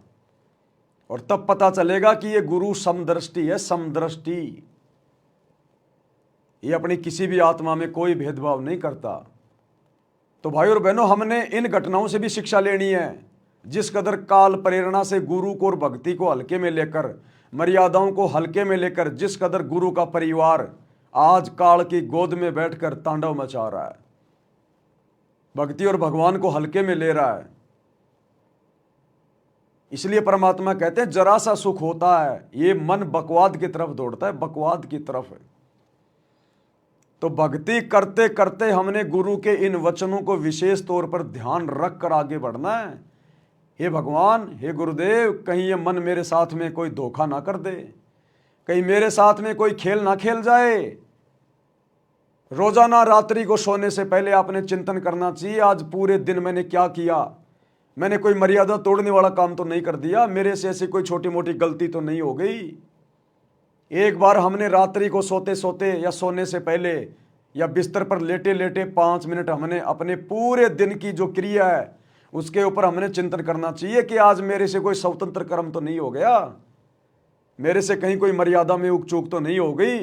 अगर हुई है जाने अनजाने में तो परमात्मा से नाक रगड़ रगड़ के क्षमा याचना करनी चाहिए, तब हमारी भक्ति सफल होगी। जब हम अपने अतीत को देख के चलेंगे और भविष्य की चिंता रखेंगे कि हमने तो सतलोक जाना है, यहाँ नहीं रहना, हमने यहाँ पर पांव फंसा के नहीं रखना, हम सैकड़ों बार, करोड़ों बार, कोटि जन्म तू राजा की ना मिटी न मन की आशा, भाई सुरपति दुखिया, भूपति दुखिया, रंक दुखी जो है बपरीती हो।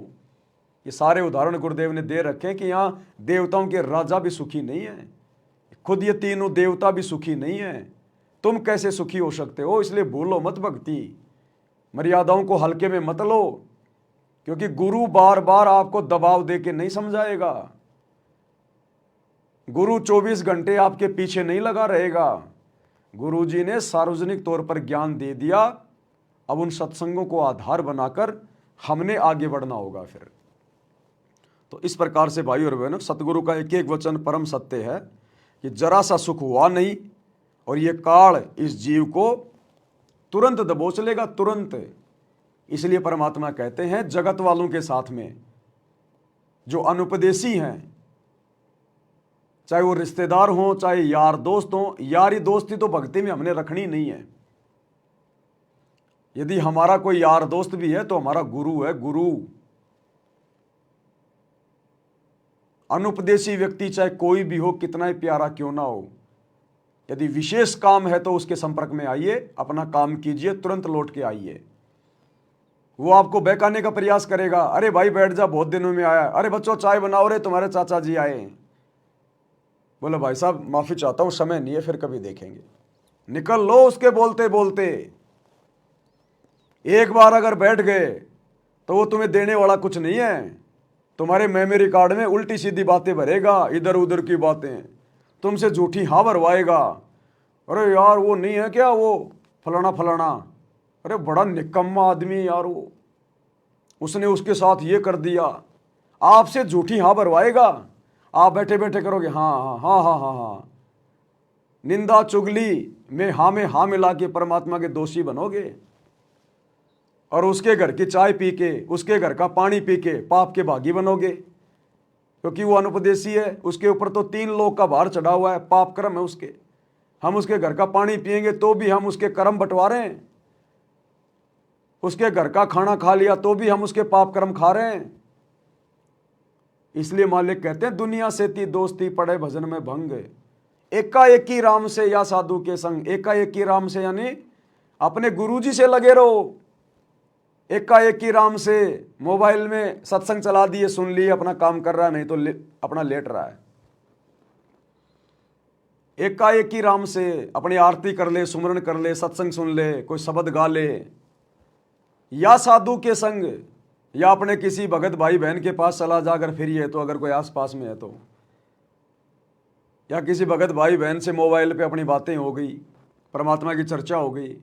तो कहते हैं भगत ने इस कदर अपने भक्ति जीवन को जीना है, सफल करना है।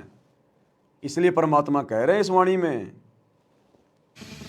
कबीरा दुनिया से ती दोस्ती ओए भजन में भंगे, एका एकी राम से कै साधु के संगे। बिना सत्संगी के पास बैठने में भी आपको पाप लगेगा, आपका भजन भंग हो सकता है। तो इसलिए बताया, या तो अपने सत्संगी दौरा जा बैठे या फिर अपना नाम पर लगा रहे। अगर आप किसी दूसरे के पास बैठोगे हुक्का पाड़ पे, तो जान देने का लो पी लो मेरे यार, तो कहेगा ना मन तो छोड़ दिया। क्यों क्या हो गया भाई, नाम ले लिया, ओ तुरे सोचू खा कर बिल्ली ने गया आज करन चाली। हो गई ना वो गलती। वो जगत वाले तो जबरदस्ती करेंगे। गुरुजी के दोनों लड़कों ने तो मना भी नहीं किया। जब जगत वाले उसके गले में माला डालने लगे तो गुरुजी के लड़कों ने तो मना भी नहीं किया। अगर मान लो वो मना भी करते कि नहीं नहीं भाई अब माला नहीं डलवाएंगे, क्यों? अरे हमारे गुरुजी के नियम है भाई, माला डलवाना पूजा में आता है और हम ठहरे जीव। अरे यार क्या फर्क पड़ा है, देखियो नेताजी ने माला डलवा रखी, मैंने डलवा रखी, ये सोचो ये खा के बिल्ली कहें हज करण चाली, ले ले ले जबरदस्ती डाल देंगे। लेकिन यहां तो गुरुदेव के दोनों बेटों ने मना भी नहीं किया, हंसते हंसते अपनी गर्दन नीचे कर रहे हैं कि डाल दो काल की फांसी मेरे गले में, डालो काल की फांसी। और दोनों ने डलवा ली। इसलिए गुरुजी मना करते हैं साध कि दुनिया से ती दोस्ती पड़े भजन में भंग। अब पड़ गया ना भजन में भंग। खैर इनकी तो पहले से ही सैकड़ों मर्यादा टूटी हुई है। ये तो जब से भक्ति से लगे हैं तभी से इनकी मर्यादा नहीं है, अब क्या नई मर्यादा टूटेगी। लेकिन गुरुजी के सत्संग के अनुसार ये उदाहरण है, गुरुजी का वचन गलत नहीं हो सकता। इन्होंने दुनिया से दोस्ती निभाई, जबरदस्ती जाकर वो जाटों की धर्मशाला बनवाई अपने जाट भाइयों की। इनमें जातिवाद इतना अंदर तक समाया हुआ है। क्या मतलब था उन अनुपदेशियों की धर्मशाला बनवाने का? संगत का पैसा और बर्बाद कर रहे हो तुम वहां पर। ये जबरदस्ती की यारी दोस्ती निभाई, यारी दोस्ती निभाई तो देखो कैसे फिर काल कर्म फोड़ता है। सबसे पहले तो कर्म फोड़ दिए, करोड़ों रुपया जाट धर्मशाला बनवाने में लगा दिए भक्तों का ज्योति पाठ और दान का। खुद के तो फोड़े से फोड़े, बेचारी संगत के भी फोड़ दिए, क्योंकि पैसा तो संगत का, ज्योति पाठ का।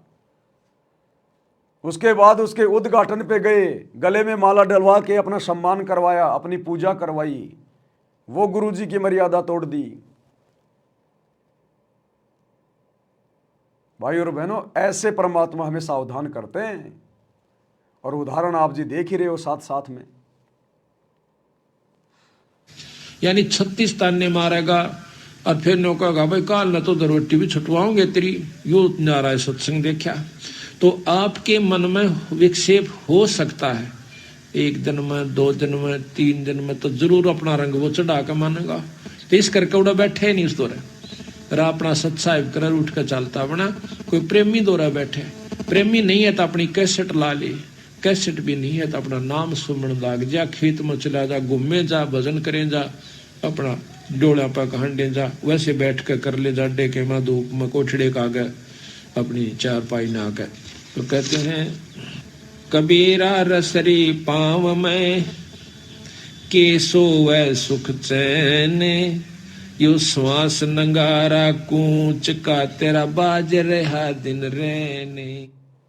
परमात्मा कहते हैं कबीरा रस्सी पाँव में तू के सोवे सुख चैन, कि तेरे पैरों में तो काल की रस्सी पड़ी हुई है और तू मस्ती में है, तुझे मर्यादाओं का कोई ख्याल ही नहीं है, गुरुजी के वचनों का तुझे कोई डर ही नहीं है। कहते हैं बेटा क्या सो रहा है, अभी तू 21 ब्रह्मांड में बैठा है, सतलोक में नहीं है, जो तू इतना खुल के मर्यादाओं को हल्के में ले रहा है।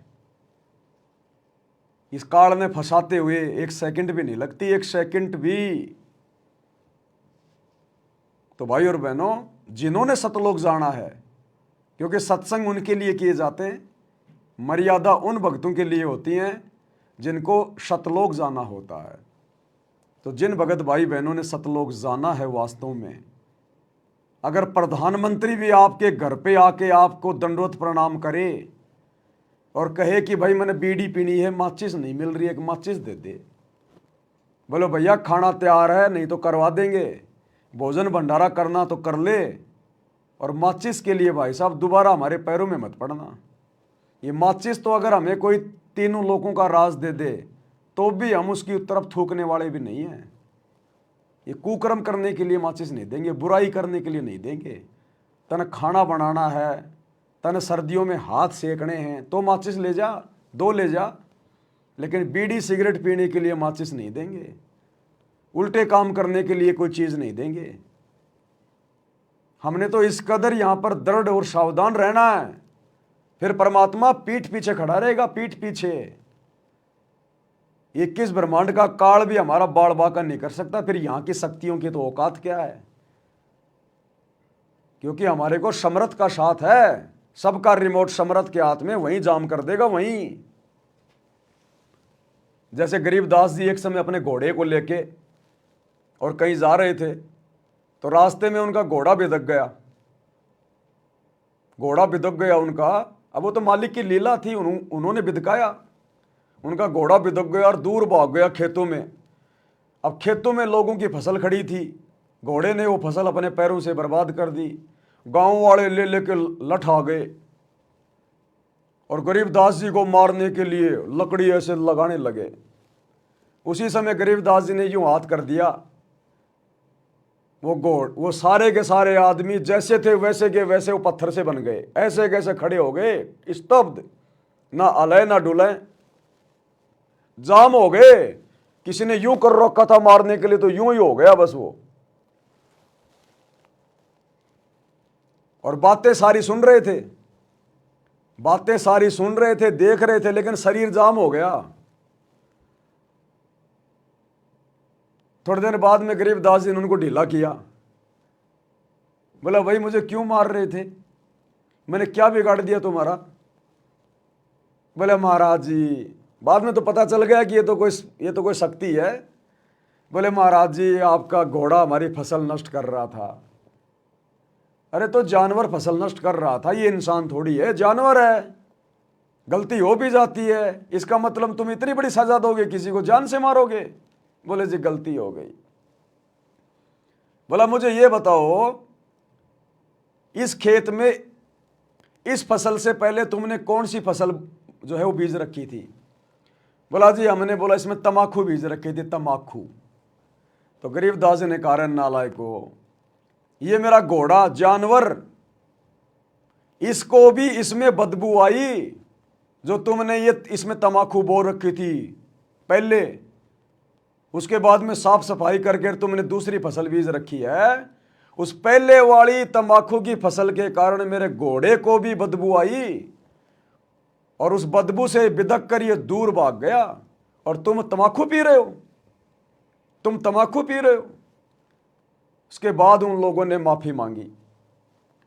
तो कहने का मतलब है जैसे गरीबदास जी ने उनको बिल्कुल जाम कर दिया अपने आशीर्वाद से, इसी प्रकार हम उसी गरीबदास के रूप में जो 350 साल पहले आए थे कबीर परमात्मा, वही कबीर परमात्मा आज हमारे गुरुदेव के रूप में है, सतगुरु रामपाल जी के रूप में। ये परम शक्ति है, एक क्षण में पूरी सृष्टि को जाम कर दे, जिनके एक वचन से सूर्य चांद सितारे ब्रह्मांड लोक ये सब चल रहे हैं। एक वचन से, जिन्होंने एक वचन से पूरी सृष्टि रच डाली, वो एक वचन से इसको जाम करना तो छोड़ो, इसको नष्ट कर दे, पता भी नहीं चला, चुटकी भर राख बना दे पूरी सृष्टि की, चुटकी भर राख। आज हम ऐसे समर्थ की शरण में हैं। फिर भाई मर्यादा निभाते निभाते, गुरु को परमात्मा मानकर भक्ति करते करते, फिर हमने डर किस बात का? अगर हम सच्चाई के लिए संघर्ष कर रहे हैं तो हमारा बाप हमारे साथ में है पल पल। साईं की तरह जो बच्चा गऊ की नजर में, यूं साईं को संत, भक्तों के पीछे फिरे भगत वत्सल भगवंत। जैतू चाले एक कदम में चालूं कदम 60, और जैतू हो जा काठ का मैं हो जाऊं लोहे की लाठ। तो फिर हमने डरने की क्या जरूरत है? हम किसी का बुरा करते नहीं, अपनी तरफ से गलती करते नहीं, और भक्ति कर रहे हैं समर्थ की, तो फिर हमने घबराने की जरूरत क्या है? अरे यहां तो अगर कोई किसी मुख्यमंत्री का रिश्तेदार है, किसी प्रधानमंत्री का रिश्तेदार है, वो भी शेर खान बन के घूमता है, शेर खान, जबकि लेना एक देना दो उसके पास में। बस इसी बात को लेकर कि मेरा मामा सीएम है, ओ मेरा ताऊ जी विधायक है, इसी बात को लेकर वो फूले फिरते हैं। पुलिस वालों से भी पंगे लेने से नहीं डरते वो। अब बताओ ये यहाँ के सीएम पीएम उस परम शक्ति के आगे क्या है? कुंभकर्ण के आगे चींटी, कुंभकर्ण के आगे जैसे चींटी है ना, ऐसे समर्थ परमात्मा सतगुरु रामपाल जी भगवान के आगे यहाँ के सीएम पीएम है, ब्रह्मा विष्णु महेश हैं। और आज हम उस समर्थ शक्ति की डायरेक्ट शरण में, तो भला फिर हमने डरने और घबराने की जरूरत क्या है? डरता और घबराता हुआ जो गलत करता है, जो गुरु की मर्यादा तोड़ता है, फिर गुरु साथ नहीं देगा भाई। चाहे तू कितना ही प्यारा है, फिर गुरु तेरा साथ नहीं देगा, फिर तो चोट खानी पड़ेगी जो गलती कर दी वो। तो इस प्रकार भाई और बहनों, आप सभी भाई बहनों ने अपने गुरुदेव की मर्यादाओं को, उनकी भक्ति को प्रथम महत्व देकर आगे बढ़ना है। हम सतलोक में रहते थे, वहां कोई कष्ट नहीं था। जब इंसान को कोई कष्ट नहीं होता, फिर इसको बकवाद भाती है, ये आत्मा अब ऐसी गिर गई। और जिसको कोई कष्ट है, जैसे शरीर में है या परिवार में है या कोई धन संपत्ति का अभाव है, तो इसका किसी चीज में रुचि नहीं रहती, दुखी रहता है, ना बकवादवादी। लेकिन परमात्मा सुख सागर है, इसकी शरण में आने के बाद फिर दुख नहीं रहता। और थोड़ा बहुत कष्ट ये स्वयं रखता है कि इसकी अकल ठिकाने रही रहे। थोड़ा बहुत कष्ट गुरुदेव कह रहे हैं ये परमात्मा खुद भी रखता है। इसलिए जो भगत भाई बहन नाम उपदेश लेने के बाद भी अगर किसी कारण से किसी कष्ट में हैं, कोई परेशानी है, कोई बाधा है, तो उन भगत भाई बहनों ने मन में शंका उत्पन्न नहीं करनी चाहिए, शुक्र मनाना चाहिए। कि मैं आध्यात्मिक डॉक्टर की शरण में हूं और डॉक्टर को पता है कि मेरा रोग क्या है, कब कटेगा, कैसे कटेगा। तो ऑपरेशन जारी है, इलाज जारी है। हमने डॉक्टर की रजा में राजी रहना चाहिए। यदि किसी का कष्ट इतना जल्दी हल्का नहीं हो रहा है तो इसमें भी गुरु जी की विशेष दया, विशेष रजा है। यदि आप मर्यादा में हैं, आपने विशेष कोई ऐसी मर्यादा नहीं तोड़ी है। देखो, मर्यादा तोड़ेंगे तो कष्ट ऑटोमेटिक आएंगे, वो तो हमारी अपनी गलती के आएंगे। और यदि मर्यादाओं में रहते रहते भी यदि आपके ऊपर कष्ट है, भक्ति करते करते भी, तो फिर ज्ञान को आधार बना के उस कष्ट को हल्का किया जाएगा कि मेरे गुरु जी को पता है कि ये मेरा कष्ट उन्होंने कब काटना है। वो अंतर्यामी है, उसको मेरे भविष्य का पता है। वो तो मुझे आज ही सुखी कर दे, आज ही। लेकिन उसको पता है कि यदि आज ही इसको सुखी कर दिया, ये 4 दिन बाद ही बकवाद करने लग जाएगा, ये भक्ति से दूर होके बैठ जाएगा, ये भक्ति को हल्के में लेने लग जाएगा। क्योंकि मालिक कहते हैं ज्ञान संपूर्ण हुआ नहीं, हृदय नहीं छिदाए, और देखा देखी भक्ति का रंग नहीं ठहराए। अरे 650 साल पहले परमात्मा तुरंत लाभ दिया करते थे और हम लोग बकवाद करने लग जाते थे, बकवाद करने। एक बार गुरुदेव ने बताया कि काशी में एक कोडी आया, किसी के कहने से सुनकर कि वहाँ जाते दुख दूर होते हैं। वो कोडी जिसके पूरे शरीर पे फुंसियाँ, मक्खियाँ भिनभिनारी, मवाद आ रही, बदबू मार रहा, वो मालिक की शरण में आ गया। बोला परमात्मा बहुत दुखी हूँ, बहुत परेशान हूँ। बोला भाई भक्ति कर, भक्ति से दुख कटेंगे भाई। बोला जी भक्ति तो नहीं होती, ये दुख भक्ति करने नहीं देता। तो परमात्मा ने कहा कि और कितने हैं तेरे जैसे? बोला जी काशी में तो बहुत हैं। कितने? बोला जी 360 हैं। क्योंकि उसने सब गिन रखे थे। अब एक गांव में कोई शराबी है, आप उससे पूछ लो कि इस गांव में और कितने शराबी हैं। वो अपनी पार्टी के सभी लोगों का एड्रेस रखता है। बोला जी 360 हैं। तो बोला सबको ले आ। अब वो तो गया और सबको इकट्ठा करके आ गया दूसरे दिन। अब परमात्मा ने उनके दर्द को देखकर और सबको परमात्मा ने आशीर्वाद देके तुरंत ठीक कर दिया। 2-4 दिन में बिल्कुल उनका कोड साफ है। अब गुरुजी बता रहे हैं कि 2-4-5 दिन तक जब तक उनको वो दर्द था तब तक तो वो सत्संग में आते थे, सेवा पानी करते थे। और जैसे उनका वो रोग ठीक हुआ, बिल्कुल स्वस्थ, उसके बाद तो कोट पैंट पहन के आने लगे, बढ़िया बढ़िया कपड़े पहन के, और जवाई की तरह आके बैठने लगे सत्संग में। और कोई कह दे रहा भगत जी वह सेवा कर ले, क्यों तू कर ले। इसलिए सतगुरु रामपाल जी भगवान को पता है, क्योंकि 650 साल पहले यही भगवान आया था। और ये हम नीचों की हर प्रकार की हरकतों से, गलतियों से, हमारी आदतों से परिचित है। इसलिए वर्तमान में ये परमात्मा जानबूझ के हल्का फुल्का कष्ट रखता है। अब वो कष्ट इसलिए भी रखता है कि हो सकता है अभी हमें ज्ञान नहीं है। अगर सुखी कर दिया तो बिना ज्ञान के हम गफलत करना शुरू कर देंगे। और परमात्मा चाहता नहीं कि मेरे बच्चे मेरे से दूर हो जाएं, इसलिए वो अभी आपको पूरा सुख नहीं दे रहा, हल्का फुल्का दुख दे के रख रहा है ताकि ये सत्संग में आता रहे दुख के बहाने। या फिर परमात्मा को पता है इस बात का कि इस आत्मा के पाप कर्म कितने हैं और किस प्रकार से इसका इलाज करना है। क्योंकि हॉस्पिटल में जाने के बाद तो डॉक्टर को पता चलता है कि सर्दी जुकाम किसको है, कैंसर जैसा रोग किसको है। तो भाई सर्दी जुकाम वाला तो 4 दिन में भी ठीक हो जाएगा, और कैंसर वाले को भैया 2 साल भी लग सकती हैं। अब वो ये ना कहे कि देखो जी वो मरीज मेरे साथ में आया था, वो तो 4 दिन में छुट्टी लेके गया, मेरे को 2 साल हो गए, काहे का डॉक्टर है। अरे भैया उसको रोग भी तो हल्का था, उसके पाप कर्म भी तो हल्के थे, और तेरे नालायक युगों युगों के पाप कर्म जमा हो रहे हैं, युगों युगों के पाप कर्म।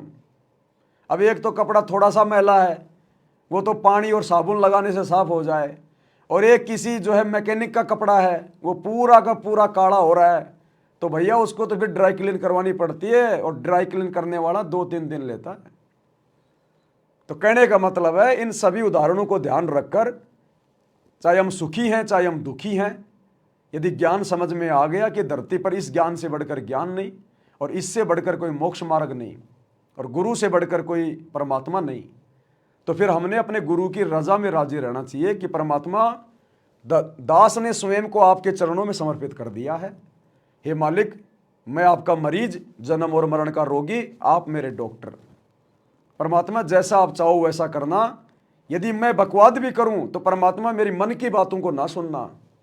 आप अपने दास की मन की बातों को ना सुनना परमात्मा, नजरअंदाज कर देना। जैसा आप चाहो परमात्मा वैसे ही अपने दास को भक्ति पे रखो। तो सतगुरु भगत की इस प्रकार की सोच से कि इसने दुखी होते हुए और अपने गुरु में कोई दोष पैदा नहीं किया, उल्टा अपने गुरु जी से प्रार्थना कर रहा है, मिन्नतें कर रहा है, तो गुरु फिर प्रसन्न होगा। और प्रसन्न होगा तो गुरु तुम्हारी सोच भी बदल देगा, गुरु तुम्हारे दुखों को सुखों में बदल देगा। और जो कष्ट तुम्हारा 2 साल बाद कटना था, परमात्मा उसको साल भर में काट देगा, साल भर में। तो इसलिए हल्के फुल्के दुख परमात्मा खुद भी जानबूझ के रखता है। खुद परमात्मा कहते हैं अपनी वाणी में कि भाई सुख के माथे पत्थर पड़ो जो नाम हृदय से जाए, और बलिहारी उस दुख के ऊपर जो पल पल नाम रटाए। कि भगत ने तो उस दुख के ऊपर दुखी नहीं होना चाहिए, ज्ञान को आधार बना के चिंतन करना चाहिए कि ये मेरे ऊपर जो दुख है ना, ये मेरे से भक्ति करवा रहा है, भक्ति। आज इस दुख के कारण मेरे को पल पल परमात्मा याद आ रहा है, पल पल। अरे एक ऐसा व्यक्ति जो कभी भक्ति करता ही नहीं, और जब वो भयंकर रूप से बुखार से पीड़ित हो जाता है या और कोई रोग हो जाता है, उसको पीड़ा होती है शरीर में, चाहे कोई भी हो, आप जी देख लेना, हे राम हे राम, हे परमात्मा, हे मालिक, हे हो दर्द हो गया, हे परमात्मा। उस पीड़ा ने उस नास्तिक आदमी को भी परमात्मा याद दिला दिया। तो इसी प्रकार भाई और बहनों, ये हल्के फुल्के जो दुख हैं, जो कष्ट हैं, ये हमें परमात्मा याद दिलाते रहेंगे। हम अपने गुरुजी के आसपास रहेंगे, अपने गुरुजी से हम जुड़े रहेंगे। और एक बार सुख हो गए ना, तो फिर उठा के बैट बल्ला, फिर वो क्रिकेट खेलने के लिए दौड़ लेगा कि अब मैं ठीक हो गया, अब मैं फटाफट दौड़ूंगा, फटाफट मैं चौके छक्के लगाऊंगा। अब उधर से फिर वो कार्ड लगा देगा चौके छक्के उसके कि हाँ बेटा, मैं भी तो इसी बात का इंतजार कर रहा था कि तू जल्दी से चौके छक्के लगाने लायक हो जा। इसलिए सतगुरु को पता है कि अगर इसको तुरंत ठीक कर दिया, अगर इस बीमारी से, इस परेशानी से, तो फिर ये काल के पाड़े में खड़े होकर चौके छक्के लगाने लग जाएगा और अपना सत्यानाश करवा लेगा। इसलिए भाई और बहनों, हमने परमात्मा की रजा में राजी रहना चाहिए। हमने गुरु की शरण ग्रहण कर ली, गुरु के द्वारा बताई गई मर्यादा और भक्ति हम कर रहे हैं, तो बाकी रोग काटना, परेशानियां ठीक करना, फिर ये गुरु के ऊपर है। आप ये ना सोचो कि गुरु जी को पता नहीं है मेरी परेशानी के बारे में। गुरु जी को तो 84 लाख योनियों में अगर किसी सूक्ष्म से सूक्ष्म अगर जीव को भी कोई प्रॉब्लम है, कोई चिंता है, परमात्मा उसकी चिंताएं भी जानता है और उसका भी समाधान करता है। फिर आप और हम तो 5-6 फुट के हैं और बोल सकते हैं, रो सकते हैं और डायरेक्ट उनकी शरण में हैं, तो क्या हमारे बारे में गुरु जानता नहीं होगा? इसलिए मन में ये भाव भी आ जाना कि क्या पता गुरु जी को मेरे बारे में पता है कि नहीं है, ये भी गुरु जी के प्रति अविश्वास को दर्शाता है। तो हमने इतना भी नहीं सोचना है, चीटी पायल बाजे पैर, सतगुरु सुनता है सब लहर। अंतर्यामी एक तुम आत्म के आधार, और जो तुम छोड़ो हाथ तो फिर मोह कौन उतारे पार।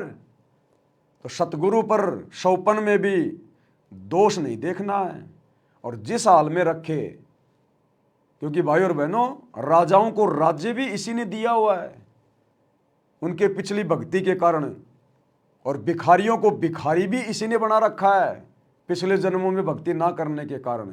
क्योंकि हर कर्म का फल यही सतगुरु देता है, हमें देते हुए दिखाई देते हैं ब्रह्मा विष्णु महेश, ये धर्मराज देवी देवता, लेकिन असल में देने वाला यही है, क्योंकि ये भक्ति की जड़ है, जड़।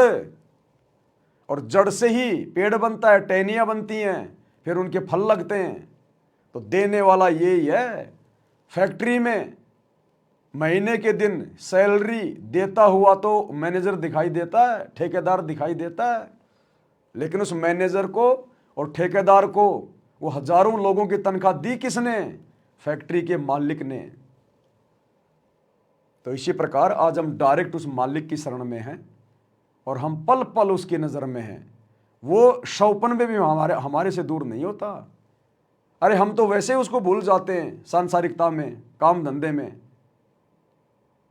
रात को सो जाते हैं तो हमें क्या याद रहता है? कुछ याद नहीं रहता। हम रात को सो जाते हैं, हमें कुछ पता है? हम तो मरे हुए के समान हैं। लेकिन जब हम सो जाते हैं तब भी हमारा गुरु हमारा ध्यान रखता है। अरे नींद में हम करवटें लेते हैं, हमें तो पता ही नहीं, हम तो सोए पड़े। वो करवटें कौन ले रहा है? वो करवटें हमें कौन दिला रहा है नींद में? कभी हम इधर हो जाते हैं, कभी उधर हो जाते हैं। तो नींद में वो करवटें भी हमें हमारा बाप, हमारा सतगुरु दिला रहा है कि मेरे बच्चे का हाथ ना दब जाए, मेरे बच्चे का हाथ ना दब जाए, इसको कोई पीड़ा ना हो जाए। वो नींद में करवटें भी हमें हमारा बाप सतगुरु दिला रहा है, हमारा इतना ध्यान रखता है। हम भूल जाते हैं लेकिन वो नहीं भूलता हमारे को। इसलिए भाई और बहनों, हमने अपने गुरुजी पर शौपन में भी संदेह नहीं करना। दुनिया चाहे कुछ भी बोले, चाहे काल भी आके और गुरुजी के गांव के व्यक्ति का रूप बना के और हमें चाहे कुछ भी पाठ पढ़ाए कि तू किसके चक्कर में फंस गया, ये तेरा बाबा रामपाल तो मेरे साथ में स्कूल में पढ़ता था, मैं अच्छे से जानता हूं। अरे हम दोनों इंटरवल में बीड़ी के सुट्टे मारा करते, ये वो बाबा बन गया। तो कहीं आप ये सोच लो कि यार ये तो गुरुजी के गांव का है, गुरुजी के साथ पढ़ा करता था, ये झूठ क्यों बोलेगा? तो 30 साल से तेरा गुरु जो बोल रहा है वो तो झूठ हो गई, और 2 मिनट में एक ऐरे गहरे आदमी ने कुछ भी बोल दिया वो तेरे लिए सही हो गई। तो क्या खाक ज्ञान समझा फिर हमने गुरु का? काल ऐसे तो तोड़ेगा, ऐसे तो उल्टी सीधी चाल चलेगा, ऐसे तो छल कपट करता हो हमारी मर्यादाओं को भंग करवाने के लिए। और गुरु में दोष आ गया तो फिर सारी भक्ति का सत्यानाश हो गया, क्योंकि मनसा पाप हो गया ना। मनसा पाप तो बहुत भयंकर पाप है। यानी मन में यदि आपने किसी के प्रति गलत सोच लिया, उसको कहते हैं मनसा पाप है। तो भाई और बहनों, हमारा गुरु क्या है, क्या होना चाहिए हमारे लिए, ये हमने विशेष तौर पर चिंतन मनन करते समय भी ध्यान रखना चाहिए कि हम परमात्मा के बारे में बोलने जा रहे हैं, हम परमात्मा के बारे में सोचने जा रहे हैं, और किस कदर पाक और शुद्ध होकर सोचा जाता है, उस हिसाब से हमने व्यवहार करना अपने गुरु जी के साथ में। आने के बाद फिर दुख नहीं रहता, और थोड़ा बहुत कष्ट ये स्वयं रखता है कि इसकी अकल ठिकाने लगी रहे। और जब ज्यादा दुखी से होते दिखे फिर एकदम ऐसा कर देता है, सोचते रह जाते हैं, हे परमात्मा हाथ सगन ना होती तो ये तो बहुत नुकसान हो जाएगा, बहुत दुख हो रहा था, बड़ा कष्ट होगा था, पता नहीं क्या हो जाता। तो इससे एक तो सत्साहिब देखना बंद हो गया कार्ड, आज पता नहीं क्या दिक्कत आ रही है बार बार।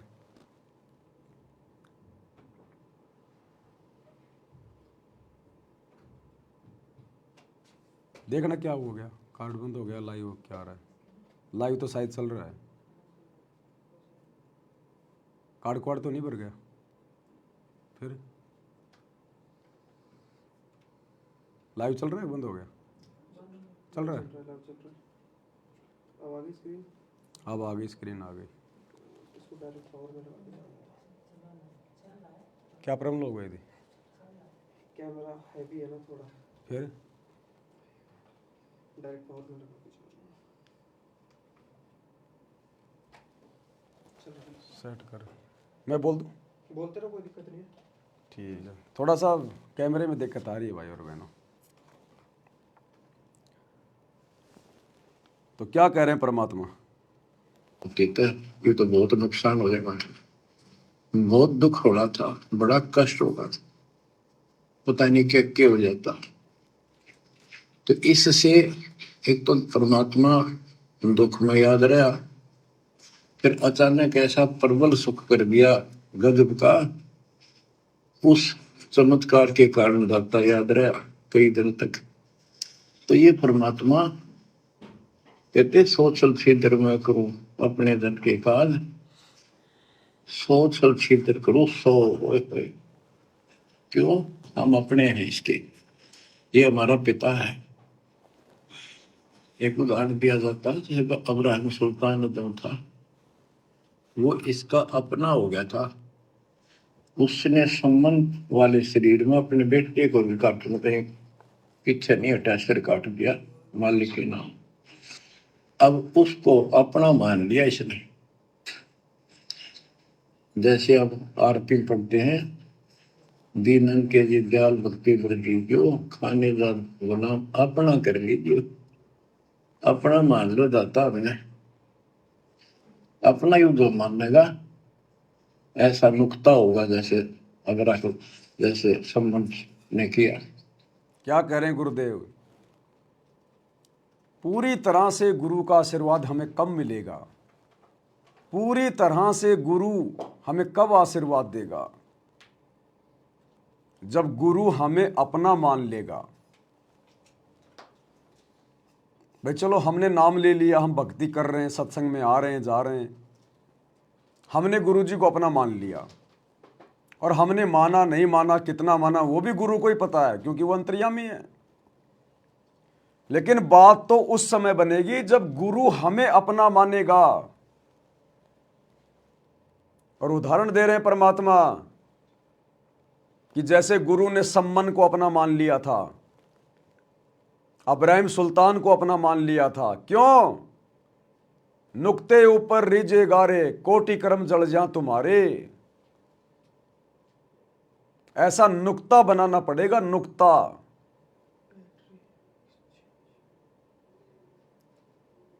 दोबारा फिर हो गया। किसकी बैटरी में? तो अब कहां से लगेगी बैटरी है एकदम से इसमें? इसको लाइट में लगा ना, डायरेक्ट लाइट में लगा दिया। वैसे चल रहा है, लेकिन रिकॉर्डिंग चालू कर रहे हैं ना, तब बंद हो रहा है बस। तो या तो वो वाला पावर बैंक नहीं काम कर रहा होगा जो लाया नया, नहीं तो पहले वाला तो इसमें चलता ही था। उस दिन भी तो चल ही रहा था, पूरा 4-5 घंटे बना था।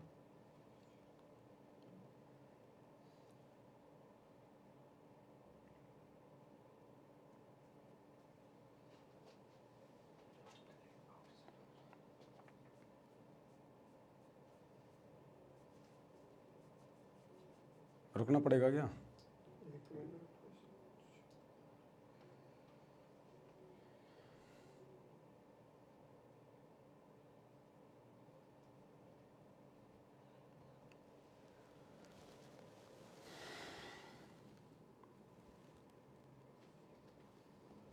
वैसे तो फिर बंद हो जाएगा सर।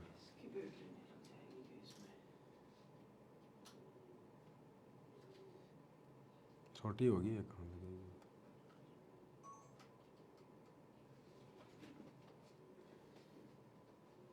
फिर बंद हो गया।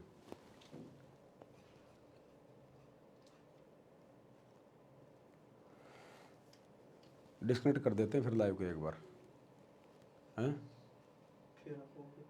दिन में चार्ज नहीं की थी इसकी बैटरी? ये पावर बैंक इतनी पावर नहीं दे पा रहा इसको, 50% चार्ज था ये। तो शुरू में लगा देते इसको डायरेक्ट लाइट में।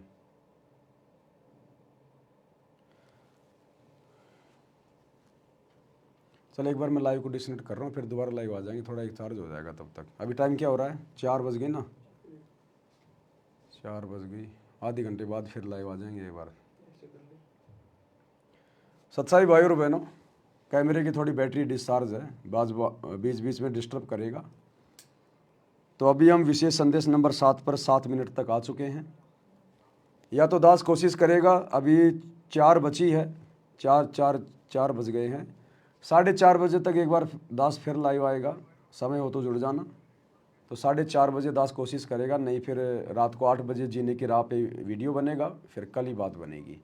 तो कोशिश करेंगे एक बार 4:30 बजे जुड़ने की। बंदी छोड़ सतगुरु रामपाल जी भगवान की जय हो। भाई जो गुरु बचन पे डट के, कट गए फंद 84 के, कट गए फंद 84 के, कट गए फंद 84।